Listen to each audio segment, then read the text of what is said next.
Well, I think we'll do the official kickoff, um, and we have a song that we have selected for Good. just this occasion.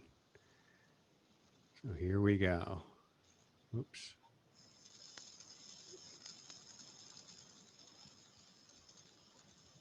Wait, I need to make sure my sharing is set up properly, right, Dan? Yeah, right. I got it. There you go. Thank you for being a friend. Travel down a road and back again. Your heart is true, you're a pal and a confidant. I'm not ashamed to say, I hope it always will stay this way. My hat is off, won't you stand up and take a bow?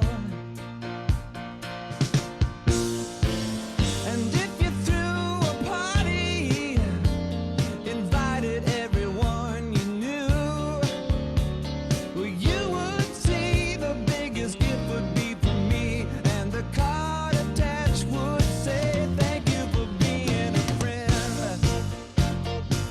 Thank you for being a friend. Thank you for being a friend. Thank you for being a friend.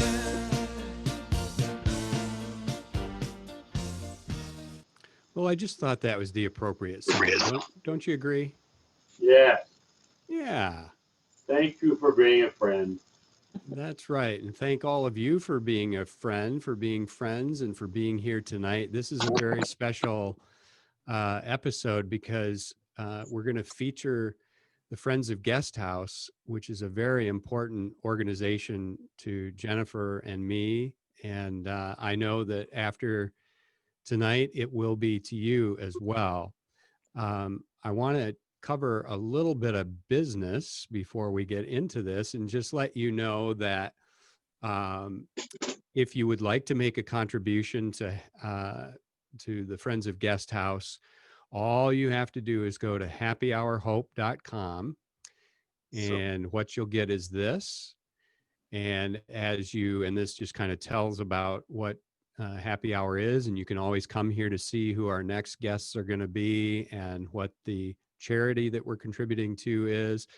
And then you get to the magic buttons where you can buy drinks. And so you can buy a soft drink for $5, beer or wine for 10, etc., all the way up to top shelf champagne for $100. And of course, I would love to bring you a beverage, but oh, I'm not sharing, am I? Sorry. I think I've been online too much today. Why is this not sharing?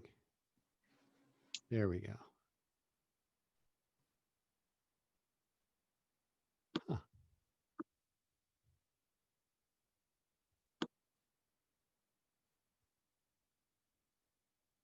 This is very weird. There we go. There. So happyhourhope.com. This is what you get. You can see who the guest is going to be each week. And then these are the buttons to make a contribution. And that is how you make your donation to Friends of Guest House. And of course, those are tax deductible. Andrew, it was confusing because it says support Black Lives Matter. Oh, that's Yeah, so because, this is why I didn't contribute because I thought it was last week. I already did, so I'm yeah, confused. yeah, Okay, so I will do it again then. my I want to web. make sure it goes to Friends of Guest House. Yeah, thank you for pointing that out, Fabienne. That's okay. That's okay. Hey, some people read. My website person is very unreliable. underpaid. Underpaid, unreliable because it's me. So that's how you make your contributions. And we'll go back here. And so here's the way things have gone so far. We've contributed over $5,100, and there's a few groupings. These are organizations that are helping people with pandemic relief. Family Promise is helping homeless and poverty-stricken families get housing. Feeding America and Second Harvest are food banks. The Southern Poverty Law Center, Color of Change, Together Rising, and Black Lives Matter are working for social and racial justice. The Society for the Reinstitutionalization of Storytelling is in Detroit. And this is a group of people that are using the power of storytelling to create culture change in the city. Project Vesta is taking an all-natural approach to dealing with climate change. And then we have Friends of Guest House, and we have contributed to Guest House once in the past. And as you know, tonight there are very special guests.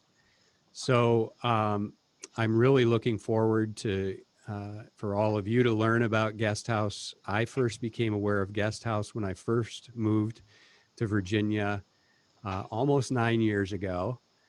And Jennifer was on the board, and she became the chairman shortly after I came here. And I was just kind of swept up by the amazing work that Guest House does. And so Marissa Tordella, who is in charge of marketing and development for Friends of Guest House, is here to lead the discussion and to let us all know about the amazing work that they're doing. So Marissa, welcome. Thank you for having me.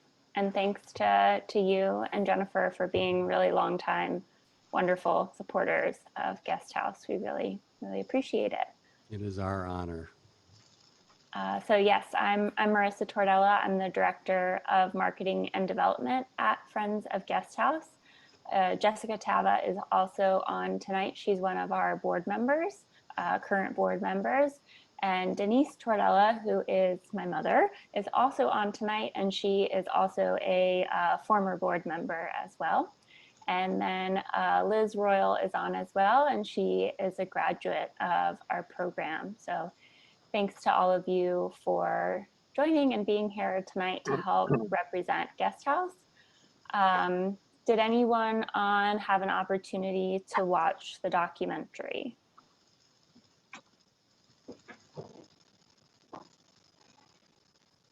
Maybe. Okay. So I'll tell you a little bit about Friends of Guest House and the work that we do, and then I would like to open it up to questions from you all, and I'm happy to take them, but Liz, Jess, and Denise are happy to take them as well.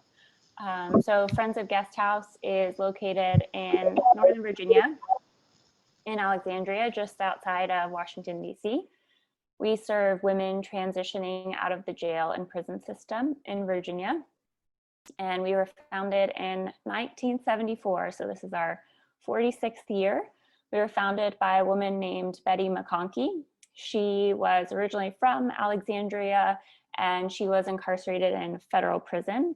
And when she was released, she had the support of her friends and family, but she knew many women coming behind her did not, and she wanted to do something about it. So she rented a house here in Alexandria.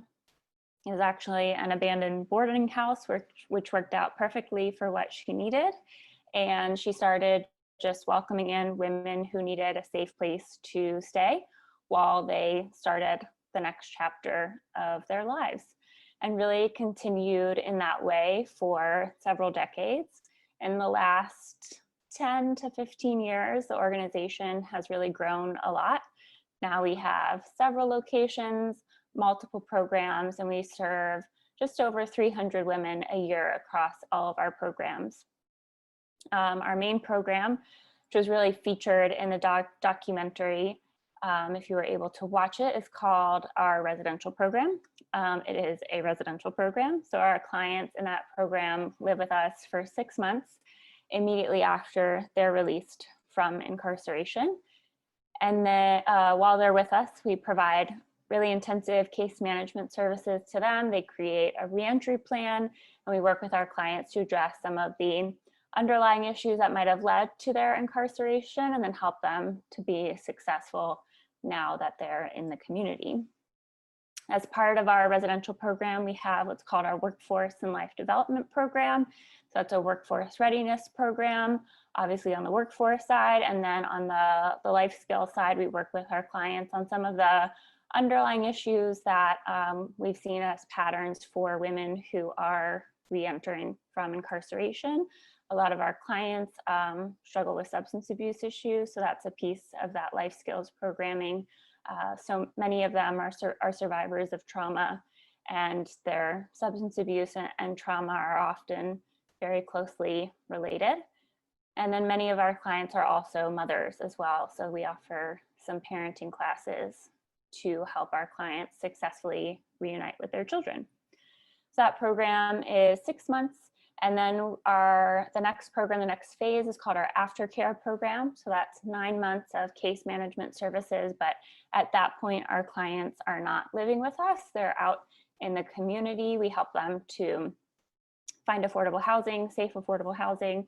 And we also provide some of our own housing options through Friends of Guest House. So those two programs are kind of married together. And then we also have an outreach program. So that's for women who move directly from incarceration to community housing. Maybe they live with family or are going to a shelter, but for whatever reason, they're not participating in our residential program. So we still want to provide some case management services to them because it's a really challenging transition, and want to offer them some support with it. And then we also have a pre-release outreach program to women who are currently incarcerated. Unfortunately, that program has been on hold due to COVID because almost all of the detention centers are really locked down. But in non-COVID times, we provide pre-release services to women while they're in jail, helping them to prepare for their reentry, and then providing, again, some of those workforce and life skills classes to help them to be successful. So those are our three main programs. Again, across those three programs, we serve about 300 women a year. So I'll just take a moment to pause and see if anyone has any questions.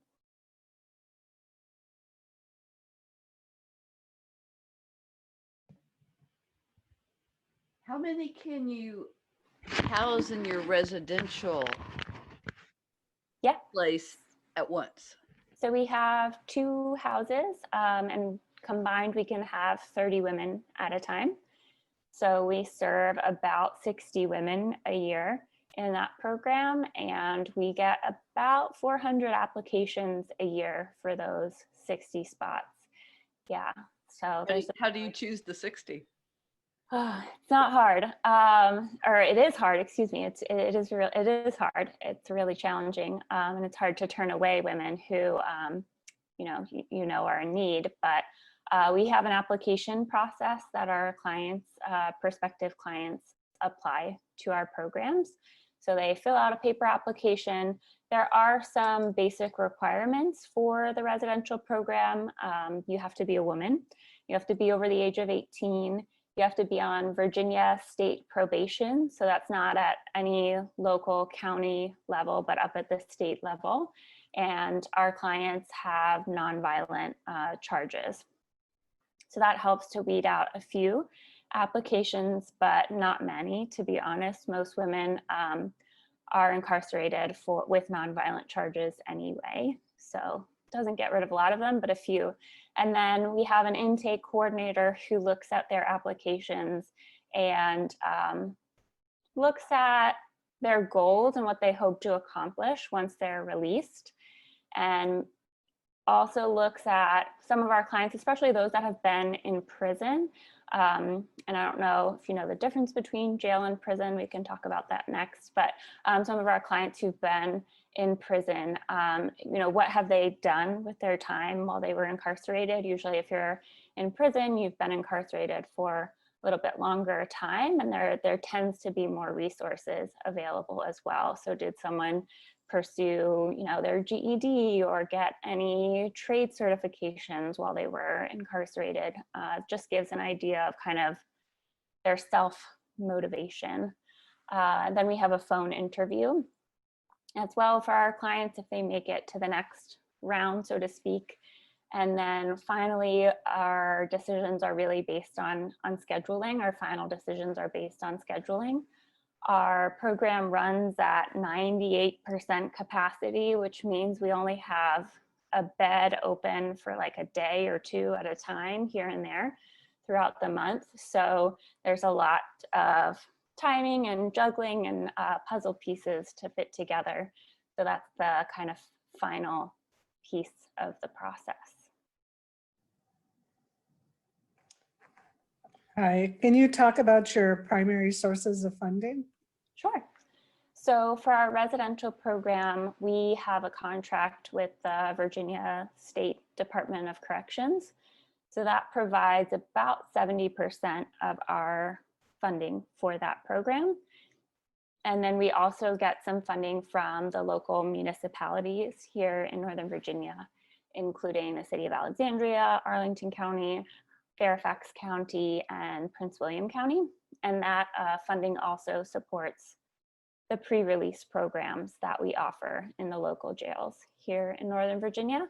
And then for the rest of our funding or our programs that we fundraise for and kind of layer on top of that contract, we get grants from foundations, some faith-based institutes provide funding as well, individual donors, some fundraising events like this, and that makes up the rest of our funding.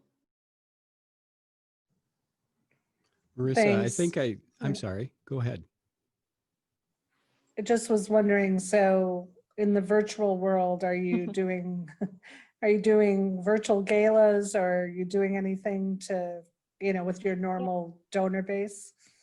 So in terms of fundraising events, we were never really heavily dependent on in-person events, which when COVID hit, we were very fortunate that, a gala that raises several $100,000 a year wasn't canceled and didn't have to be converted to a virtual format, which sounds very painful. So I'm glad we didn't have to do that. But it was, so most of our two biggest fundraisers actually for the year were digital virtual fundraisers anyway. So I think we were very fortunate in that sense. One of the main sort of events that we did kind of regularly pre-COVID were actually events like this, where some of our long-time supporters or board members, volunteers would host an event generally in their home and invite their friends, colleagues, neighbors to attend and learn more about Friends of Guest House. So that those types of events we did convert to virtual, and ta-da, we're here. Thank you, appreciate it.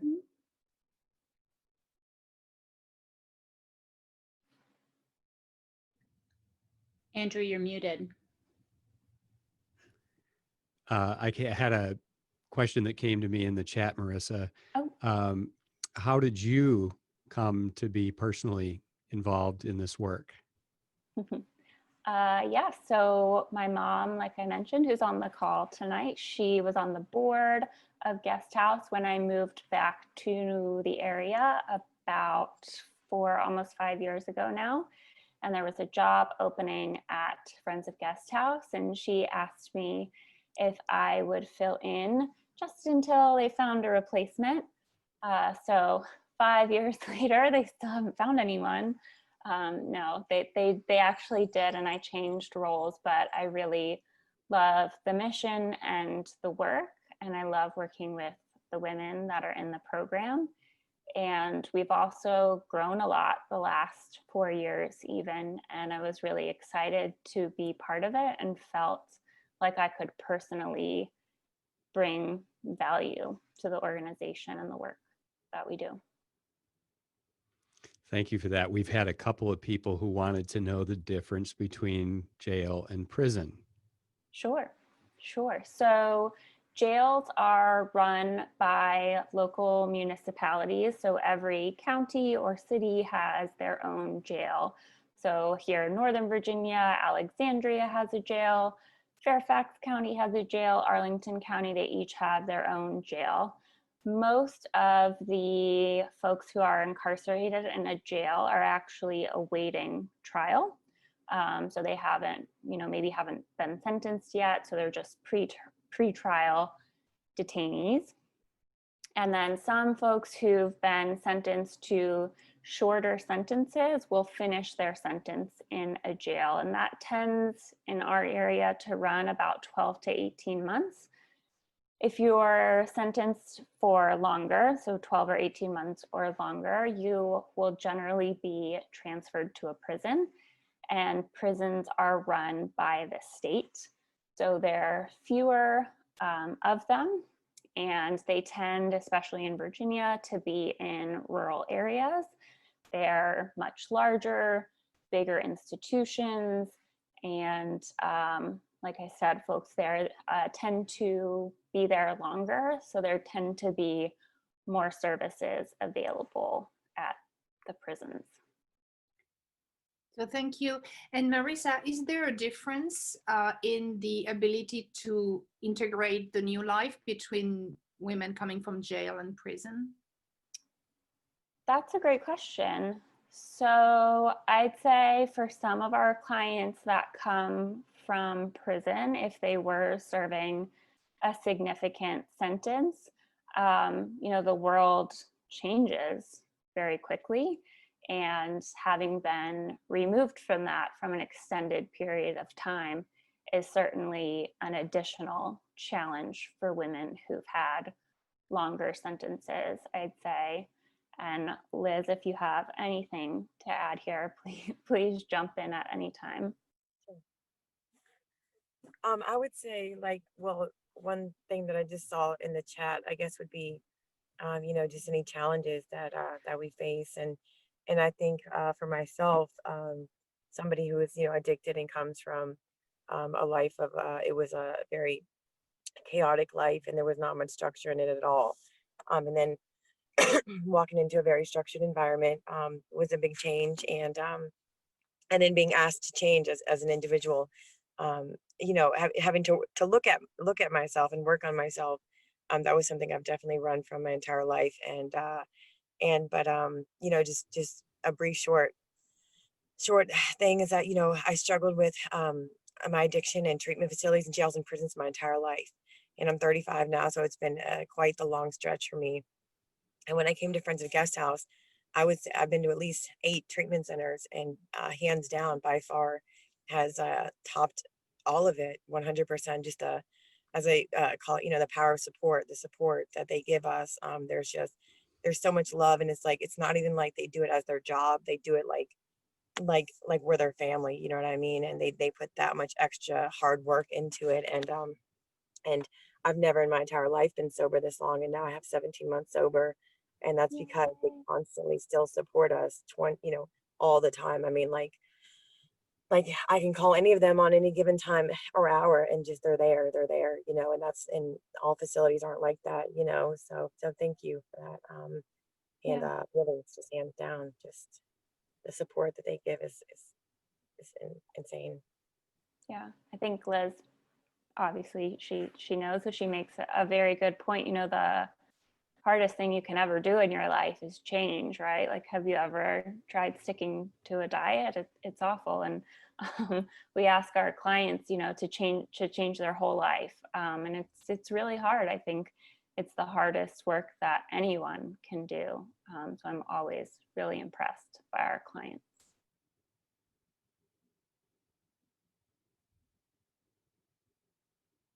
And thank you guys for all of your congratulations that I just saw in the box. That was very nice. Thank you. Any other questions? Marissa, I'd just like to say something. If you haven't viewed the documentary, it's a 75-minute documentary. You will experience 3 women entering the 6-month program and see what their journey is like day to day. It is really very compelling. We've been running it. The board has put this out to our friends and colleagues and family. In fact, I'm going to be jumping off this eventually and onto another Zoom that we're doing with the co-director of the documentary and one of our graduates. Our graduates are the ones that really tell the story, our story, the best. And we're sort of the structure and the mechanism for them. They're the ones who really do the work. And that is why I ended up joining the board, because over the years that I had met these women and just see what they're able to accomplish, the sense of confidence and strength that they come to create their own life is to be part of that is so great. What greater gift can you give someone but the power for them to move forward in their lives? So please do view the documentary. You will be extremely moved by it, really. Yeah, I want to support what Jess just said. I watched it a few days ago and I was so inspired. And we've been around Guest House for a while, but I was so inspired by it, and it's very, very well done. I have a question, Marissa. I'm just so moved even by having the awareness over the course of the last, whatever, 15 minutes that we've heard from you about this program and its impact on the strength of the program and the stories that I've even just heard in 15 minutes. And it seems like it's there in Alexandria, Virginia. Mm-hmm. So I'm interested in your awareness of, are there other similar programs in other parts of the country? I'm in Chicago, and also I imagine there must be so many people from different parts of the country trying to learn from you. And I'm wondering about how you're also, where you've also been informed and inspired, like what you've learned from to create the program that, you know, what you've created here, the model you've created here. Yeah, yes, absolutely. So yes, we are located in Northern Virginia, and we're the largest program of our kind in the state of Virginia at 30 beds for our residential program. So the others are much smaller. So while it sounds big relative to other organizations, the need is so huge. Like I said, we get 400 applications a year. There are thousands of women who are incarcerated in Virginia. In the last 30 to 40 years, the number of incarcerated women in Virginia has increased by more than 900%, which is just a staggering amount of people. And that's a very similar trend nationwide. I think the nationwide average is about 800%. And we do work with some other partner organizations. There's Thistle Farms, which is located outside of Nashville, Tennessee. They work with women who aren't necessarily just coming out of the jail and prison system, but also women that are coming, who've been commercially sexually exploited. And they have a slightly different model. So they have a business that they run. I think they have like a cafe, and then they have a program to make like body products like soaps and bath bombs and things like that. Here in Northern Virginia, they sell them in like our local Whole Foods. So I always try to pick up something from them. So there's that program. And then there's a program in New York that we get a lot of inspiration from. It's called Our Children, HOUR. It's been a long day. Our Children. They have their programs a little bit bigger than ours, so we definitely like to work with them and get ideas from them as well. And then a book was recently written, I think it was about 2 years ago actually now, called Becoming Miss Burton, and it was written by a woman named Susan Burton, and she herself was incarcerated, and she ultimately started a program very similar to ours in California, and her program is called A New Way of Life. But I highly, highly recommend reading her book. She has an incredible story, gives you sort of a window into women who've been incarcerated and to some of the things that they've been through. And then for her to come through all of that and start a program to help other women like her, it's definitely a supportive inspiration, or a source of inspiration for me and our organization. Thank you. That's really, I love hearing how you're learning and inspiring one another around the country in this mission and in this work. And that's awesome. Thank you. Yes, I would love one day to be able to, actually pull all of us together and host a conference and just share ideas and things that have worked, haven't worked. I think that would be amazing. I wish I had a few hundred extra hours to pull it off, but It's a great idea. During the time that the women incarcerated has increased 900%, has the number of men incarcerated also increased, or has it are we getting different proportions now, or has just everybody gone up so much? it's different. The rate, the increase for women is about twice that of men. Oh, Yeah. yeah. Do Okay. they attribute that to anything? I'm curious as to why the increase. So in Virginia, there are a few things that we've seen. The big driver is definitely substance abuse issues, and just the war on drugs really increased just the number of incarcerated folks nationwide. So that was a big one. And then there are a few laws in Virginia that have really fueled the fire on the women's side. One of them is what's called the 3 strikes law.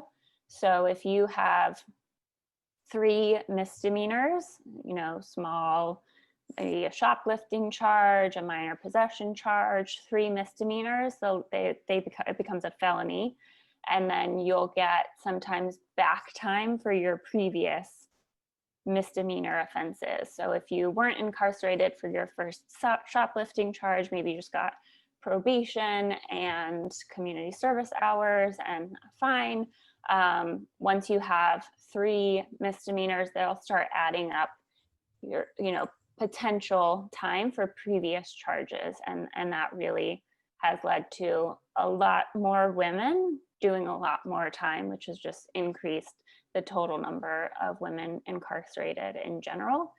And then Virginia also has a really relatively low felony threshold for larceny. So I think in some states it's like $1,000, $5,000. In Virginia, if the value of the goods is more than, now it's 500. I think it used to be 250. I think now it's 500. That automatically kicks you up to a felony level, which just means more time served, which again increases the overall number of women that are incarcerated. Marissa, if you could, I'm sorry, go ahead, Andy. Thank you. How do women find out about the program? Liz, do you want to share how you learned about Guest House? Yes, I would say more than anything where it's passed around is in the jails. In the jails, that's where Friends of Guest House is the one and only. I guess there are some places that can actually come and get you out of the jail, but one that's very much talked about that is an alternative to being incarcerated. That is an alternative to being incarcerated. And then there's Miss Shauna, who comes and she speaks in the jails. And so she's just got such a big heart, and she's just such a loving person. So when she comes in there and tells you, hey, there's an alternative to these jail cells, and let me tell you all about it. And really, you're just sold right there on the spot, and then it's just word of mouth. It's just word of mouth. Everybody, who's incarcerated that wants something different knows a Friends of Guest House for sure. Yeah, I 100% agree. Word of mouth is definitely our biggest source of inquiries and applications. We've been around for a long time, so I think well known. And there are women, you know, who are, some of our staff will go, as Liz said, into some of the jails and occasionally into the prisons and participate in like reentry fairs, things like that, to share information with women that are incarcerated about the program and application, so they're able to apply. And then we also work with some of the jail and prison staff in some locations where it works out, to like caseworkers, reentry planners, so they get information about our program, and then they can share it with the women that they work with who are incarcerated.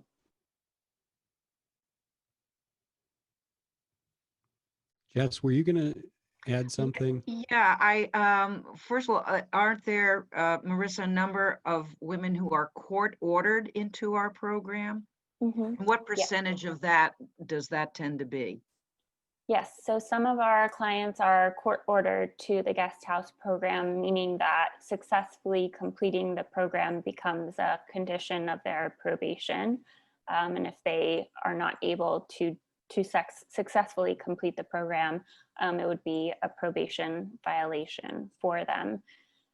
So I don't know the exact percentage of the number of women that are court ordered to the program, but I will say, I mean, we don't turn women down that are court ordered to the program, but our preference is really to have women who are not court ordered to the program. We want women who really want to be there. It's generally not successful if someone has to be there. I mean, it's a place there, like Liz said, there's a lot of structure and there's a lot of rules and there's a lot to do while you're at guest house. And if you don't want to be there, that will be very hard for you. That leads to a question I had. Liz, can you tell us a little bit about what your life is like? I mean, none of us have, I think, average days, but how are you spending your time? So my life has like changed 100%, you know, like whereas as before, like I couldn't stop using drugs and drinking, therefore it was just a constant repeat of going back into jails, back into jails. It was like this constant vicious cycle. And now I am proud to say, like, for the first time in 7 years, I'm having visitation with my son unsupervised. So it's not supervised anymore. I'm trusted with him alone. I'm working a Wow. full-time job for Hilton. I work at the Hampton Inn. And I just got my driver's license back the other day. I got my driver's license back. And so I apologize, it's a little bit dark in here. I'm actually waiting to go into an AA meeting. And so I'm sitting in the car, so it's a little bit dark in here, but in a car is the whole point. I'm sitting in a car and, you know, I'm trusted now, like I said, working for that amazing company. Trusted this Thanksgiving, I'll be with my little boy for the first time in 7 years by myself, you know, and just like, and I will be off felony probation. I did violate my probation 4 times. I was on probation for, this February will be 8 years and I will be done. I'll be done in February after 8 years of being on probation. And it's just that vicious cycle. Like I would drink, I would drug, I would get behind the wheel. I would do stupid things to get my drink, my alcohol, my drugs, and which in return I would violate and I would violate and I would violate. And it was just this vicious cycle that I couldn't get out of. And until I went to Friends of Guest House, and now everything's different. Everything's totally different. You know, I have an older son. He's 16. I was just talking to him before this call. He's you know, back in my life, my family who like wanted nothing to do with me, for rightfully so because of my behavior when I was drinking and drugging. They are all back in my life now. And yeah, so it's just really a miracle. I'll be, like I said, completely done with probation. My dreams are one day to eventually, it'd be great to do something like work for Friends of Guest House or open up another facility because there is such a high demand, and there's not enough programs. There's just not. And that's why I so admire everybody who works for Friends of Guest House, because, you know, if there could only be another place like Friends of Guest House, so many other people would be helped, you know. And so that's why I just admire them so much. And I was the first person to tell Marissa, I said, anytime you ever want me to speak, like, please pick me, because I will tell you just nothing but great things, nothing but amazing things. They've saved my life. And you know, I graduated parenting class while I was there.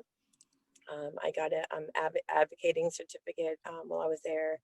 I used to advocate for myself. I graduated a program in there called Matrix Substance Use Program. Also another program through probation and parole, helping us realize helping me realize my cycle, the vicious, you know, how my thought process leads to this, leads to that, leads to an action, leads to a consequence. And so like I've you know, accomplished so much since I've been there, and I'll forever owe my life to them. And yeah. Yeah, we're so proud of you. Thank you so much, Marissa. Thank you. Liz, we're hearing so much about the impact of Guest House on you, and yet you ultimately had to do the work, and you had to make the choices, and you had to turn that corner. You had all this great help. And what was it from you? What was it in you that made it possible for you to change? Was there something that changed in you? Was there an event or? I think I was just like, well, so once again, mind you, telling you that this would have been my fourth violation, which in the state of Virginia, if you're on felony probation, having as much as a third violation, you're usually going to end up doing all of your backup time, which in my case was 5 years in prison.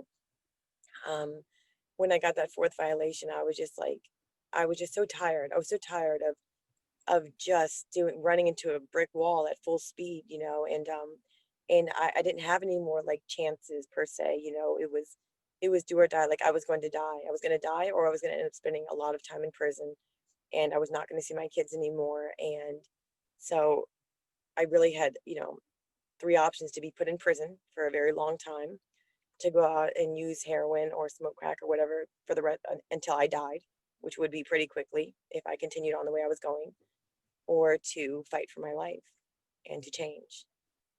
So these are my 3 options I had.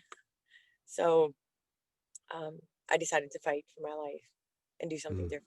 So that was the option I picked by the grace of God. And once again, with all their support, was just, I couldn't have done it without their support, you know. Thank you for telling us about that. Of course. I've heard I a mean, lot thank you of for women being say, here. I mean, it takes so much courage for you to be so vulnerable like that and to share your story. You know, and it's one thing to share that for us, but like you were saying, you wanted to share it with people who are in a similar situation. The gift of your willingness to have the courage to tell stories about things that you're not proud of, that's tremendous. Thank you. Thank you so much. I just want to be able to help anybody else out there that, you know, anybody that I could help, to show them that there's hope, that there is hope, you know, for us, and we do recover, you know, which is great. Yeah. It just means everything. So Marissa, besides money, obviously guest house can always use money. Are there other support that the guest house could use? I mean, there are areas where maybe you need volunteers for certain things, or other kinds of donations. I get asked that a lot. Sure. And of course I always tell them money, but then sometimes people just want to give. I tell people, if you can volunteer for guest house, you're going to get more than you give, in terms of just like your soul being fed by being around an organization that's doing so much good, and being with the women and all of that. They are so inspiring. So how can people help you other than money? Yes. So volunteering is definitely a need right now.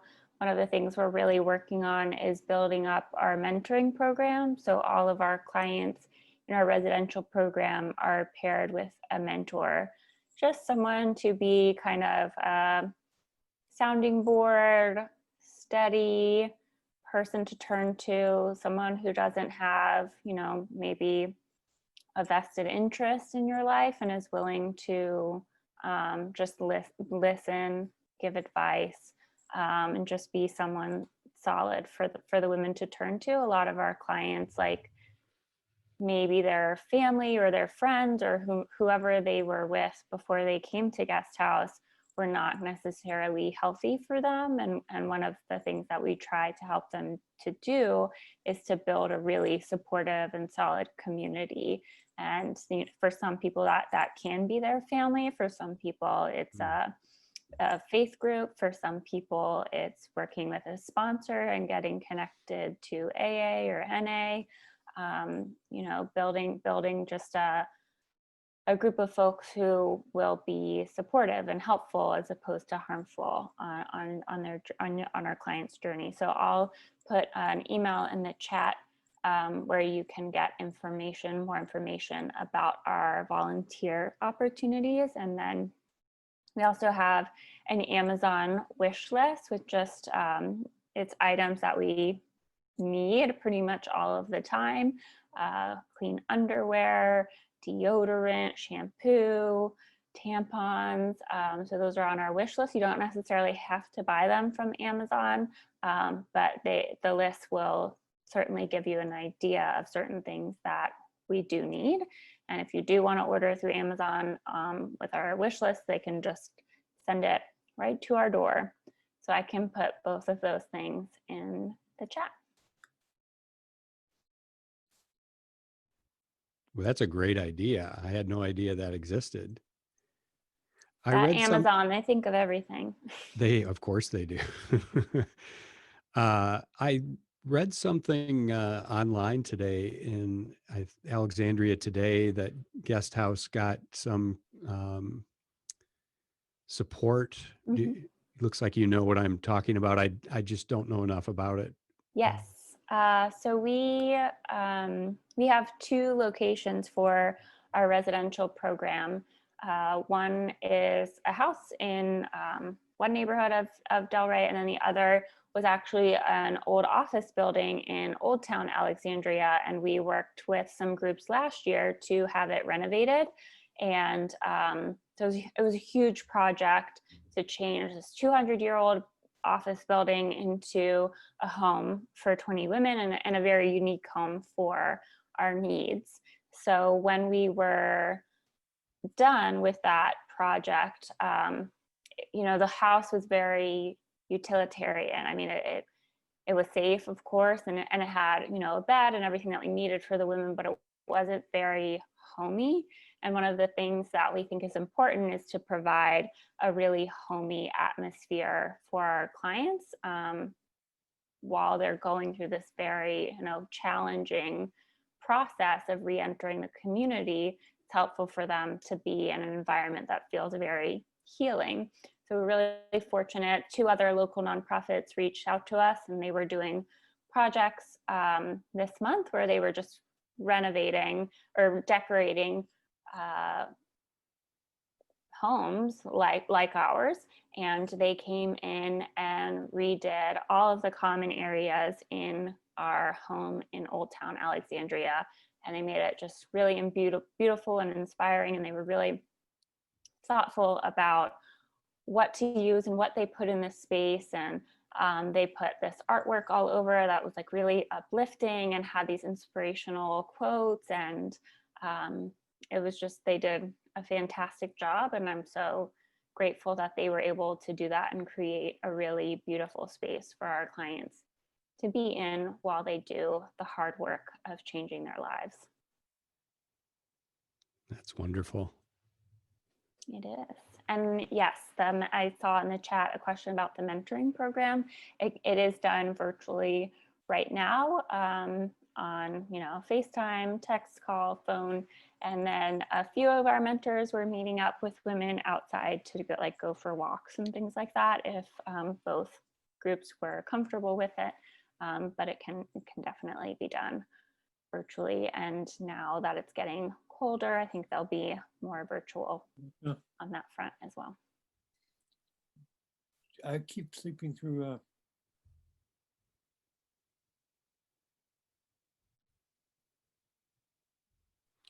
Other questions?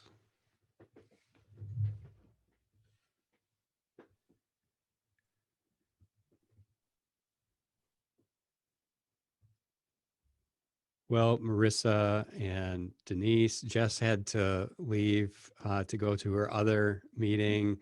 Liz may be out, but thank you so much for being here. Thank you so much for what you're doing for these women. Liz, you're back, so thank you for being here. Yes, of course. Thank you guys so much for having me. I really appreciate it. And I apologize once again for being a little bit in the dark, but I was just so grateful to be here and to be able to represent the guest house. And I just believe in them so much. So It kind of adds to it, Liz. It kind of makes you mysterious. I kind of like it. I think it might be the way you should do these things. thank you. Thank you. I- That makes me feel better.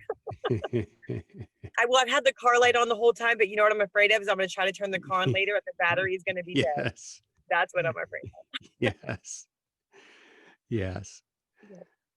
Well, thank you for having us, and thanks all of you for being here. Thank you. Thank you, Marissa, for asking me to speak. Yeah, thanks for And being here. as always, dear friends, you can visit happyhourhope.com to make a contribution. Please do, and it is tax deductible. So, well, we will not be gathering next Thursday as normally scheduled because we will be enjoying Thanksgiving safely. And I hope you all have a wonderful holiday. And I'm going to share my screen for just a moment here so that I can tell you about the next Happy Hour for Hope, featuring this guy, my pal Adam Wilbur, who is going to be sharing his unique brand of magic. Adam is an incredible magician, one of the most gifted sleight of hand magicians I know.